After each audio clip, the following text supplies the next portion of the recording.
2024 के चुनाव का आगाज हो चुका है।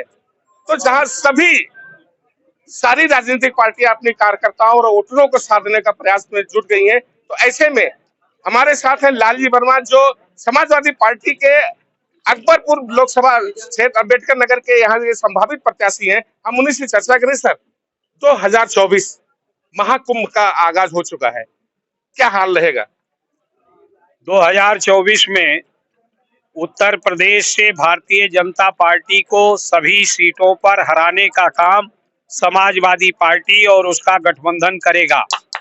अंबेडकर नगर जिले में निश्चित तौर पर आज टांडा की ये पहली बैठक थी कार्यकर्ताओं की, बूथ पदाधिकारियों, जोन पदाधिकारियों, सेक्टर पदाधिकारियों, विधानसभा पदाधिकारियों की।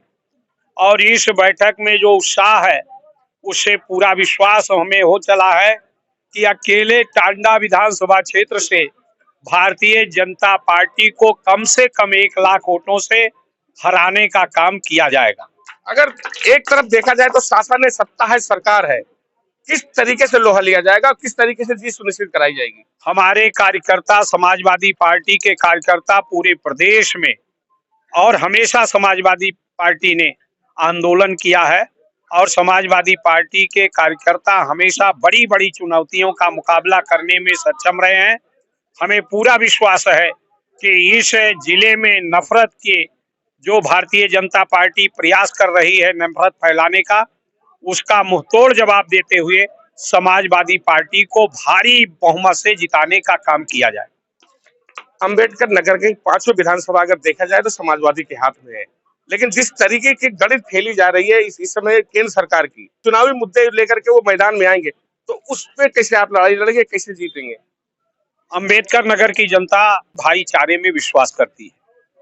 बाबा साहब भीमराव अंबेडकर के विचारधारा के लोग हैं, डॉक्टर राम मनोहर लोहिया के विचारधारा के लोग हैं, और साथ ही साथ इस जिले के जो तमाम बड़े नेता थे, श्री जयराम वर्मा जी, श्री राम जी, उनके विचारों पर हमेशा सांप्रदायिकता का विरोध करने वाले लोग रहे हैं।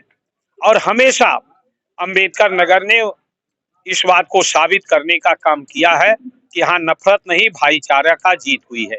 और निश्चित रूप से कितना भी प्रयास कर ले भारतीय जनता पार्टी, लेकिन अंबेडकर नगर की जनता उनका मुंहतोड़ जवाब देगी और भारी मतों से समाजवादी पार्टी को फिर से जिताने का काम है। एक आखिरी सवाल, एक नारा आ रहा है, मोदी है तो गारंटी है। मोदी जी ने हमेशा जो कहा उसके विपरीत काम किया। उन्होंने 2014 में कहा था कि अच्छे दिन आएंगे, अच्छे दिन की जगह पर बुरे दिन आ गया। दूसरा, उन्होंने कहा था कि प्रत्येक वर्ष 2 करोड़ लोगों को रोजगार नौकरी दी जाएगी। 2 करोड़ से ज्यादा लोगों का नौकरी छीनने का काम भारतीय जनता पार्टी ने किया है। इसके साथ साथ उन्होंने महंगाई को नियंत्रित करने का काम किया था, कहने का काम किया था कि 35 रुपए और 40 रुपए में डीजल मिलेगा, आज लगभग 100 रुपए के आसपास पहुंचा है।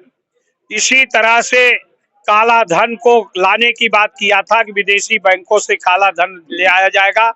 काला धन ले जाने की जगह पर हमारा जो मेहनत की कमाई था उसको भी छीनने का काम किया है। तो निश्चित रूप से महंगाई पर भी न तो उन्होंने गारंटी दिया था पूरा कर पाए, बेरोजगारी दूर करने का उन्होंने गारंटी दिया था, वो नहीं पूरा कर पाए। किसान की आमदनी 2 गुना करने की गारंटी देने का काम किया था, पूरी तरह से फेल होने का काम किया है। जो भी वो कहते हैं उसका विपरीत वो काम करते हैं। मोदी जी अगर किसी के लिए काम कर रहे हैं तो अडानी और अंबानी के। बहुत शुक्रिया। तो ये थे लालजी वर्मा, इन्होंने साफ तौर से कहा कि आने वाले 2024 के चुनाव में हम धर्म के नहीं बल्कि भाईचारे के आधार पर चुनाव जीतेंगे।